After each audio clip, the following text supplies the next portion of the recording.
Continuamos con más de Primera Página. Es momento de hacer nuestra tercera entrevista del día. En esta ocasión la vamos a hacer a través de la señal del Skype con David Vitán. Él es analista internacional. Vamos a hablar un poco sobre las tensiones entre Estados Unidos e Irán. Desde la entrada de Hassan Rouhani al gobierno iraní parece ser un acierto porque se abre la diplomacia iraní a los distintos países del occidente. David, bienvenido a nuestro programa. Gracias una vez más, de verdad.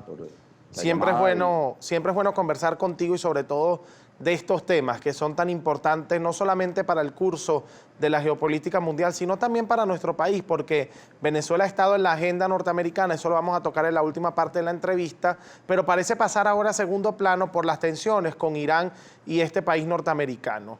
Hassan Rouhani ha establecido que la apertura diplomática era parte de su política desde que entró al gobierno iraní. Si las tensiones con Estados Unidos hubiesen existido a tal nivel con Mahmoud Ahmadinejad, la historia pudiera ser otra. Sin embargo, Hassan Rouhani se ha quedado en amenazas de cerrar el estrecho de Hormuz y continuar las sanciones, y en este momento de forma progresiva ha ido levantando ciertos acuerdos que se lograron en el año 2015. Vamos a hablar un poco de este año 2015, las decisiones de Barack Obama como presidente de los Estados Unidos y esta mesa de negociación por el programa nuclear iraní, en donde se alcanzan ciertos acuerdos que hoy en día no solamente Estados Unidos ha levantado, sino también de cierto modo Irán, en respuesta a lo que Estados Unidos ha hecho con su política internacional. ¿Qué ha pasado con esta mesa?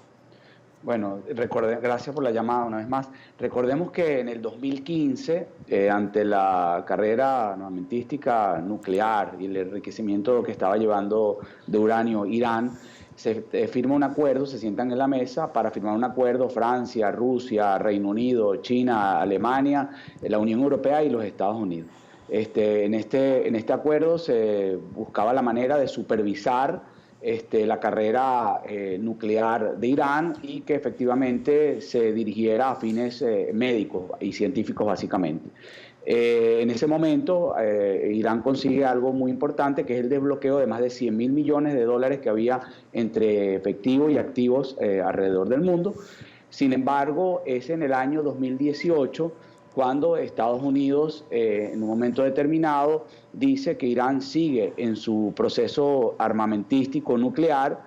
Paralelamente, que no era una violación a eso, Irán sigue desarrollando los famosos cohetes de largo alcance, que en principio llegaban a 700 kilómetros de distancia, pasaron a 1.500 y hoy en día llegan a 2.000 kilómetros de distancia, que lo único que le falta sería ponerle una ojiva nuclear, una cabeza nuclear, y pudiera impactar en cualquier lado de Europa. Y en un momento dado, Israel, en el 2018, se roba, aparentemente los servicios secretos de Israel, se roban el famoso armario cargado de información y demuestran de que Irán no ha cesado en esas intenciones. En el 2018 también entonces Estados Unidos le da una patada a la mesa, decide retirarse unilateralmente del acuerdo, empieza a implementar algunas sanciones como la imposibilidad de algunos países, con excepción de algunos, de comprar petróleo de Irán y de hacer negocios con Irán.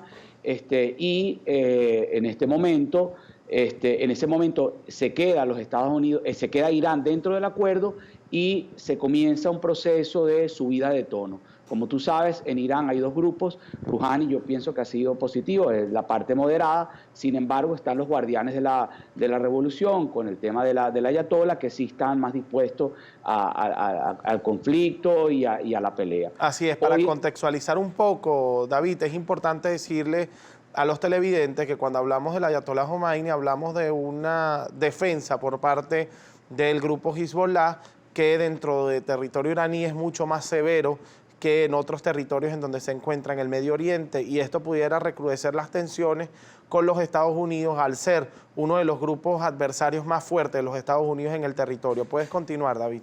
Sí, correcto. Bueno, ¿qué ocurre el día de hoy? El día de hoy ocurre que los Estados Unidos nada más y nada menos ha movilizado su portaaviones, el Abraham Lincoln, lo que conlleva eso detrás, que son bombarderos, el envío de los famosos F-35, que son unos aviones que no han estado casi en la zona, y el llamado a los aliados para moverse. Inclusive hay una fragata, la fragata Navarra, que está haciendo algunos trabajos para imponer la paz en la zona, ha sido alertada. En teoría, y lo que dicen los americanos es que tienen conocimiento de que se ha llamado a Hezbollah para atentar con cualquier interés norteamericano. Yo creo que los Estados Unidos lo que está tratando de ejercer es una presión, es muy grave lo que está ocurriendo.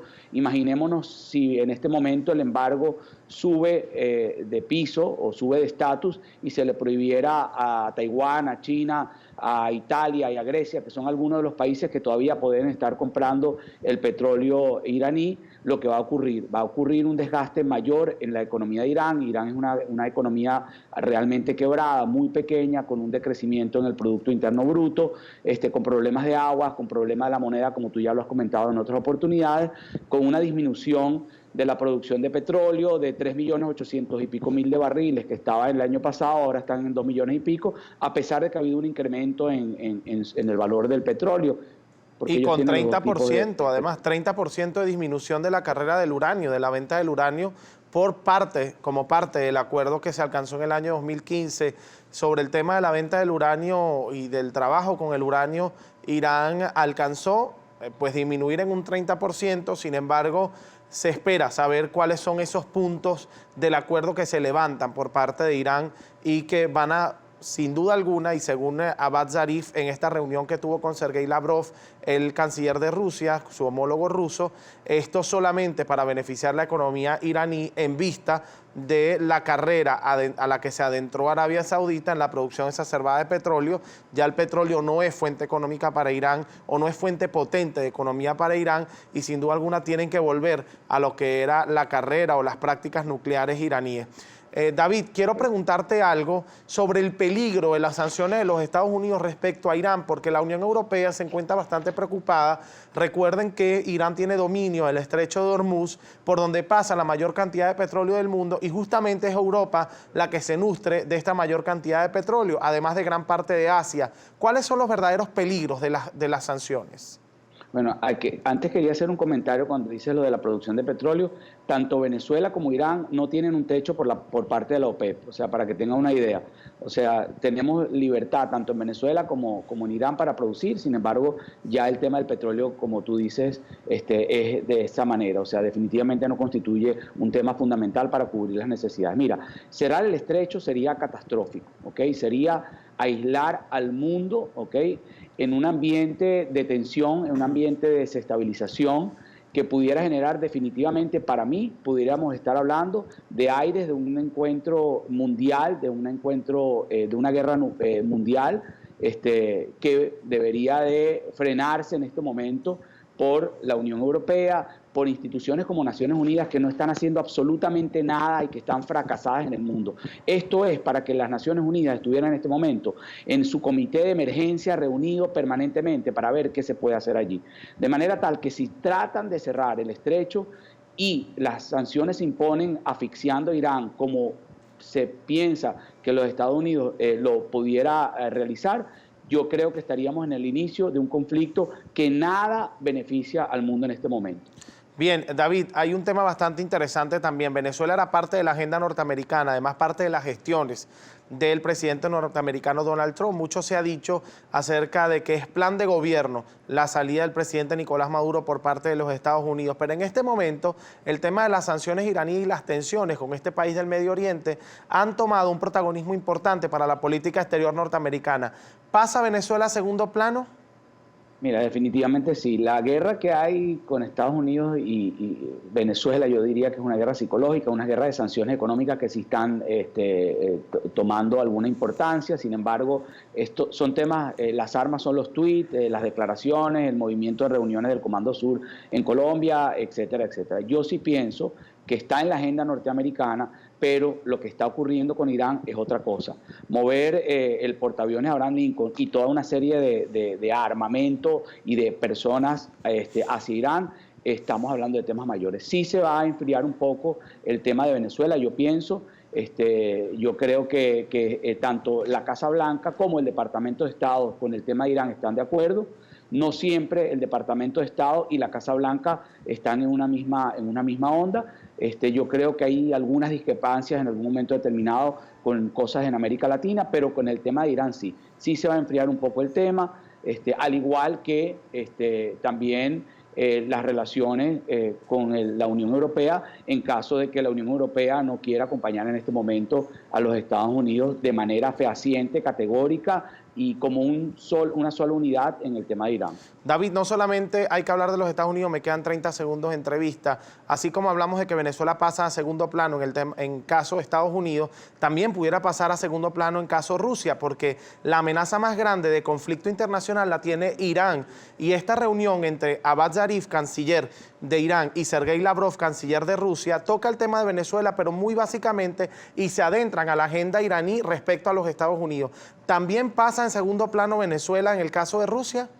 Bueno, Rusia en este momento otra vez aparece como un factor importante. Rusia tiene cierta influencia con el tema de Irán y yo creo que Rusia en este momento va a jugar un poco más del lado norteamericano porque a Rusia sí es que es verdad que no le conviene un conflicto entre Irán y los Estados Unidos. Yo creo que Rusia en este momento sí va a dar un paso adelante, va a ser mucho más solidario con los Estados Unidos en relación al tema de Venezuela y definitivamente Rusia, la agenda de Venezuela con Rusia también pasa a un segundo término, pero definitivamente yo creo que en ambos casos lo que va a mediar al final son conflictos que terminan con diálogo, son conflictos que terminan con acuerdos y son conflictos que terminan con negociación. No hay un evento mundialmente en los últimos años que haya terminado con una guerra o que la guerra haya llevado a esos países o a las invasiones democracia, tranquilidad y progreso. Escuchaban a David Vitán, él es analista internacional. Agradecidos contigo, David, por una vez más estar con nosotros en Primera Página. Gracias, es un placer, de verdad, Jalín. El placer es totalmente nuestro. Definitivamente las tensiones entre Irán y Estados Unidos preocupan a la humanidad. De tomarse la decisión del cierre del estrecho podría generarse una guerra de magnitudes mundiales. Sin embargo, apostamos a lo mismo que apuesta nuestro invitado, a la reconciliación y a la solución pacífica de las controversias, atendiendo al artículo 33 de la Carta de Naciones Unidas. Nosotros luego de esta entrevista vamos a un corte, pero ya venimos con más.